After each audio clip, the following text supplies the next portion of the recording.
So here's the story, according to these VIP 8 thugs. The video we all watched of them assaulting someone, that was taken out of context, according to these individuals. And hey, one of them even says, hey, it wasn't assault. Ha! Nishjwayela kabi nina.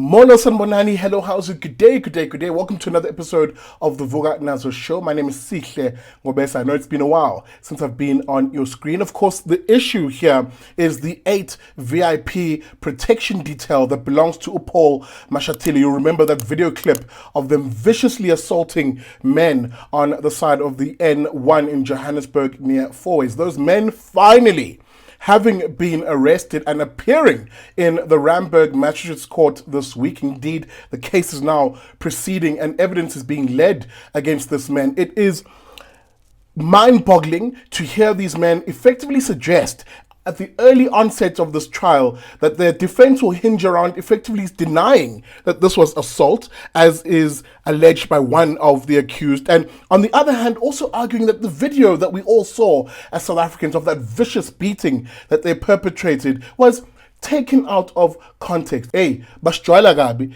labantu, that I have no other way to describe this. They are actually cowards. It's amazing how when they were doing that particular incident, allegedly, as we saw on video, their faces were there for everybody to see. They were puffed up. They wanted us to see that they're the boss, they're in charge. But this is them now walking into the Randburg Magistrates Court. Suddenly, it's hoodies and masks as they try and hide their faces. Cowardice, absolute cowardice. Watch this. Now, according to EWN, their names are as follows. Accused number 1 is Shadrach Kojana. He's the one who took to the stand. Number 2 is Johannes Mampuru, Pomso Mofokeng, Harmans Ramokomani, and Phineas Boshielo, who's accused number 5. Accused number 6 is Churchill Mkize. Number 7 is Lisibana Rambau. And accused number 8, of course, is Moses G. Dada. As you can see in those images, them now opting to hide their faces. Indeed, the true face of a coward, as the expression always goes, is the back of his head as he flees the battle, or in this case, a mask and a hoodie over these particular individuals. Now, as I'd mentioned, these men are facing very serious charges, which include effectively the following as per EWN. The men who were Mashatile security detail are charged with several counts of assault, causing malicious damage to property and the pointing of a firearm. Now, I must also add, because the reporting around this has been quite poor, there are other charges involved in here. Some of the alternative charges are actually assault with the grievous intention to do grievous bodily harm. I did hear the prosecutor mention that charge, and of course various charges related to the violation of the Road Traffic Act or Road Traffic Management Act. So there's a plethora or a cornucopia of charges that these men are facing, and I'm saying rightly so. Their defense, as per accused number 1 who took to the stand, effectively implying that what we saw in that video is out of context, or that this wasn't an assault. I want to read from EWN, and you make up your mind about the asinine nature of these individuals.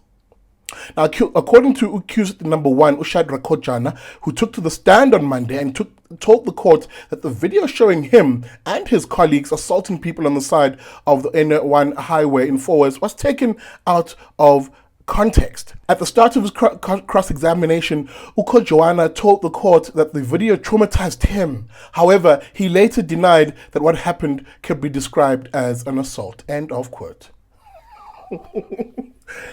Aibo, what is going on here? How are these people trying to play victim themselves? How are the people who assault these 3 defenseless individuals now claiming they are the victims and that what we saw in that video is out of context? It's absolutely rubbish. It's absolutely deplorable. And as South Africans, we need to keep an eye on this case, because it really is symptomatic of the relationship we have with the state at large. A state that sees itself as our overlords, our bosses, that can send thuggish police like this to assault and beat us up, and that there will be no accountability. Kudos and thank you to the individuals who recorded these police officers, because God knows what would have happened had there been no video evidence. It would have been business as usual for some of these VIP officers who act like absolute hooligans and thugs on our roads. We'll keep an eye on this case. All right, that's it for this episode of Vuka Nazo. Remember, if you want to get in touch with us, it's super easy. We have a website. Visit us, please, at BigDaddyLiberty.com. You can also find us on any of our social media platforms. And if you are watching this broadcast in particular on YouTube, well, then consider subscribing to the channel and hit that bell notification so that you're notified every time you are on your screens. With that being said, enjoy your day, and I'll see you on the next episode of Vuka Nazo.